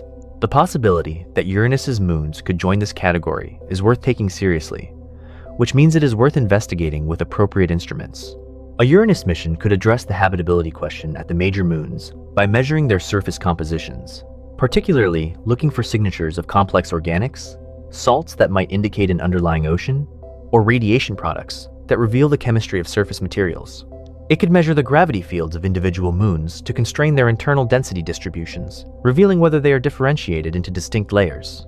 It could search for signs of geological activity, fresh terrain, active venting, thermal anomalies that would indicate ongoing processes that could sustain an ocean environment. None of this would constitute proof of habitability, but it would provide the data needed to assess the likelihood and to prioritize future investigation. The 10 irregular moons of Uranus add another dimension to the system. These captured objects, in inclined and often retrograde orbits, are thought to be survivors of the population of small bodies from which the outer solar system formed. Their compositions, if it were possible to measure them directly, would provide information about the chemical diversity of the early outer solar system in a way that is difficult to obtain from telescopic observations alone. Some of the irregular satellites of other outer planets have been studied at relatively close range Phoebe at Saturn by the Cassini mission, for example, and have revealed unexpected compositional complexity. Uranus's irregular moons, most of which have not even been imaged clearly enough to determine their shapes, remain essentially unknown. The naming convention for Uranian moons, drawing on characters from English literature, primarily the works of William Shakespeare and Alexander Pope, has produced a roster of names that includes Puck, Caliban, Sycorax, Prospero, Setebos, Stefano, Trinculo, and Ariel, among others. The convention was established by John Herschel, son of the planet's discoverer, and has been maintained as new moons have been found. As the count of confirmed moons has risen to 29, the list of available Shakespearean and Popian characters has provided sufficient names to maintain the tradition. The newest moon, S, 2025 U1 will receive its official name through the standard naming process administered by the International Astronomical Union. This cultural dimension of planetary science, the names given to moons, to ring segments, to surface features, is more than a bureaucratic formality. It reflects the connection between scientific discovery and the broader culture in which science takes place. The Shakespeare connection gives the Uranian system an unusual literary character that distinguishes it from the mythological naming conventions used for most other solar system bodies. Miranda, Ariel, Caliban, these are characters with dramatic histories and resonances that extend well beyond astronomy. The moon Miranda, the smallest of the 5 major moons and arguably the most geologically dramatic object in the Uranian system, shares its name with Shakespeare's character from The Tempest, the innocent daughter of the sorcerer, Prospero. Whether or not the moon Miranda harbors any geologically active processes today, its violent-looking terrain suggests a turbulent past that belies its diminutive size. The history of how scientific names are chosen and what they reveal about the cultures that chose them is a subject in itself. What matters for our purposes is that the naming of Uranian moons and surface features will continue as new objects are discovered and as better maps of existing objects are produced. A future Uranus mission would return imagery detailed enough to require the naming of hundreds of new surface features on each major moon, creating a new generation of Shakespearean and Popian topography across the Uranian system. To conclude, the scientific picture of Uranus that has emerged over the past several years is one of a planet far richer and more complex than the quiet, a featureless disk that Voyager 2 appeared to reveal in 1986. Uranus holds the record for the coldest atmospheric temperature in the solar system. Not because it receives less sunlight than Neptune, it receives more, but because an insulating layer, deposited by an ancient collision 3 to 4 billion years ago, prevents its internal heat from escaping. That same collision knocked the planet onto its side, created the extreme seasonal pattern of 42 years of polar day, followed by 42 years of polar night, and shaped the formation of the moon system by aligning the orbits of the forming moons with the newly tilted equatorial plane. The planet's magnetic field, offset from the center and tilted nearly 60 degrees from the rotational axis, creates an asymmetric magnetosphere that corkscrews through space and generates sprawling auroras at locations unrelated to the geographic poles. New analysis of Voyager 2 data has revealed that the magnetosphere is substantially larger and more dynamic than the flyby suggested, because the spacecraft arrived during a solar storm that happened to compress the field at precisely the wrong moment. Observations across multiple decades by Hubble, Keck, and the James Webb Space Telescope have revealed a dynamically active atmosphere with massive storms, seasonal changes in haze and cloud structure driven by the changing direction of sunlight, and an upper atmosphere coupled to the solar wind in a way seen nowhere else in the solar system. New modeling work has raised the possibility that Uranus is not an ice giant in the conventional sense at all. The rock-to-water ratio in its interior could range across 2 orders of magnitude within the constraints currently available, potentially making it a rock giant at one extreme or a water world at the other. Resolving this question requires a spacecraft in orbit measuring the gravitational field with precision that Earth-based instruments cannot achieve. The major moons of Uranus may have subsurface liquid water oceans, placing them in the same scientifically interesting category as Europa and Enceladus. 29 moons are now confirmed, with the most recent discovered by the James Webb Space Telescope in February 2025. The rings, 13 of them now characterized, are made of the darkest material in the solar system, and the mechanisms that keep some of them narrow remain poorly understood. An international coordinated observing campaign in April 2025, the largest simultaneous observation of Uranus since Voyager 2, has updated the planet's orbital position and laid groundwork for further precision measurements in the coming decade. And the upcoming launch window in 2031 and 2032 represents the most favorable opportunity in more than a decade to send a spacecraft to Uranus with a Jupiter gravity assist, potentially arriving in the early 2042 to 2045 timeframe to begin the first sustained, detailed investigation of this planet and its system. What scientists still do not know about Uranus would fill a library: the interior composition, the source of the magnetic field, the reason for the cold exterior despite internal heat, the composition and particle size distribution of the rings, the internal structures of the moons, the true dynamics of the magnetosphere across time, the atmospheric composition below the cloud layers, the geological history of Miranda's complex terrain, the origin of the irregular moons. Each of these unknowns is a scientific question with a specific answer waiting to be found. The spacecraft, the instruments, and the mission concept capable of finding those answers exist in design form. The launch window is approaching. The seventh planet from the Sun has been rolling through space on its side for billions of years, bearing the marks of an ancient catastrophe, concealing heat it cannot release, generating a magnetic field that points the wrong way, and maintaining rings dark enough to make coal look bright. It has been observed through telescopes for 2.5 centuries and visited by a spacecraft exactly once for a few hours 4 decades ago. The next time a human-built machine draws close, it will stay, and the science that follows will be unlike anything that has come before. One final aspect of Uranus science that deserves attention is the question of what it would actually mean from a scientific standpoint to understand a planet. Understanding a planet is not a binary state. It is not the case that we either understand Uranus or we do not. Rather, understanding exists on a spectrum, and the depth of understanding available for different solar system bodies varies enormously. Earth is the most thoroughly studied planet in the solar system, with a continuous program of in situ observation stretching back centuries and a current complement of hundreds of dedicated satellites, ground stations, ocean sensors, and atmospheric monitors. Mars is the next most thoroughly studied, with more than 50 missions attempted to reach it and several active landers and rovers on its surface at the time of writing. Venus and the Moon have also been visited by numerous spacecraft, though the current level of ongoing investigation is lower. The outer planets occupy a different position entirely.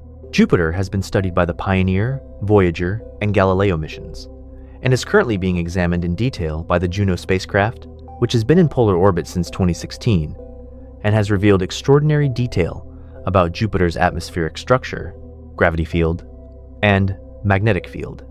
Saturn was studied extensively by Cassini for 13 years. For these planets, understanding has advanced to the point where the major questions are relatively specific and tractable detailed characterization of interior layers, understanding of specific dynamical features, like Jupiter's Great Red Spot, investigation of the chemistry of Saturn's rings and moons. For Uranus and Neptune, understanding remains at a far more primitive level. The basic questions, what is it made of? How is its interior organized? What generates its magnetic field? How does its atmosphere work? Are not yet answered with confidence. These are questions that would be considered resolved for every other planet in the solar system. The fact that they remain open for Uranus reflects the simple consequence of having only one brief visit to the planet 4 decades ago. The knowledge gap is not abstract. It has concrete consequences for how scientists model the formation and evolution of planetary systems, for how they interpret measurements of exoplanets, and for how they assess the scientific potential of the Uranian system for questions about life in the outer solar system. Closing this gap is the scientific objective that motivates the Uranus mission, but the value of the mission extends beyond any specific list of measurements. A sustained presence at Uranus, years of systematic observation from orbit, combined with the direct in situ sampling of the atmospheric probe, would elevate Uranus from a system that scientists know poorly to one they understand with comparable depth to the gas giants. That transition would have permanent consequences for planetary science, as the frameworks and models developed from detailed Uranus data would inform the study of ice giant systems for generations. The technology that will carry a spacecraft to Uranus is mature. The scientific instruments that would make the relevant measurements are ready. The launch window is approaching. The scientific case has been made as clearly and forcefully as the planetary science community is able to make it. What follows from here is a story not of scientific discovery, but of institutional decision of whether the resources and commitment exist to take the next step. If they do, the next chapter in the story of Uranus will begin to be written, and it will be the most scientifically rich chapter yet.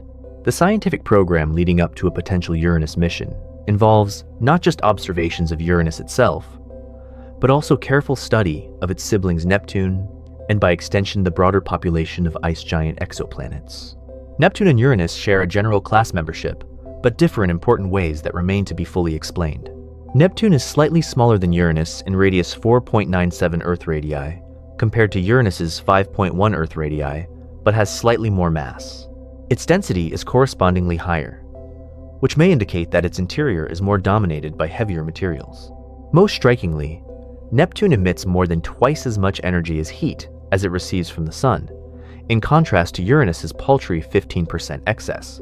Why two planets of similar size, similar general composition, and similar formation environment differ so dramatically in their internal heat output is one of the outstanding puzzles of comparative planetary science.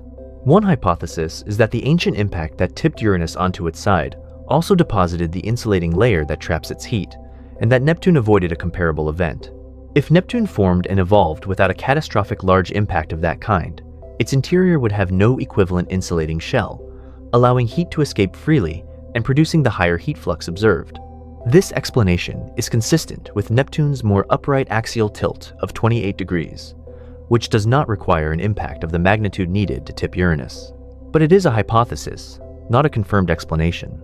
Testing it would require detailed characterization of Neptune's interior, as well as Uranus's, a data requirement that further motivates the case for ice giant exploration generally. China's proposed Tianwen-4 mission, which targets both Uranus and Neptune, reflects an interest in the comparative planetary science of both ice giants. The mission profile, if carried out, would provide the first close-up observations of Neptune since Voyager 2's flyby in August 1989, and the first close-up observations of Uranus since the 1986 flyby. Even if both missions, the NASA Uranus orbiter and the Chinese dual ice giant mission, are executed, the scientific questions will not be exhausted. Each mission would answer the most pressing current questions while opening new ones, as has been the pattern throughout the history of planetary exploration. The capacity of planetary exploration to generate new questions as fast as it answers old ones is not a failure, but a feature. It reflects the genuine complexity of the natural world and the limited nature of any single investigation, however sophisticated. The Cassini mission at Saturn answered questions about the Saturnian system that had been open for decades, but generated so many new questions that proposals for follow-up missions began appearing even before Cassini ended. The Europa Clipper mission, currently en route to Jupiter, was motivated by questions that the Galileo mission opened about Europa's potential subsurface ocean. In each case, the discovery of one generation of missions defines the agenda for the next. Uranus is at the beginning of this generational cycle, not somewhere in the middle. The questions that a Uranus orbiter will answer are ones that have been accumulating since Voyager 2, supplemented by everything learned from telescopic observations since then. The questions that the mission will open are not yet clearly visible, because they will depend on what the mission finds. History suggests they will be significant.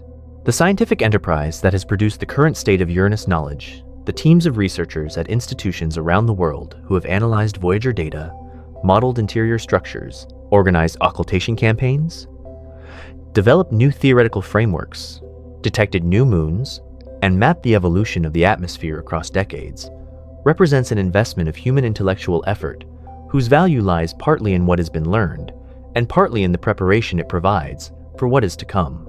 Science is cumulative. Each generation of researchers builds on the foundation laid by previous generations, and the foundation that has been laid for Uranus science over the past 40 years is substantial. The planet rolls on, tilted on its side, dark rings sweeping around it in the slow solar wind, moons tracing their tilted orbits in the twilight of the outer solar system. Billions of kilometers from Earth, in a region of space where the sun is a bright star rather than a disk, Uranus carries within it the record of a catastrophe 3 to 4 billion years old, still playing out in ways measurable from Earth.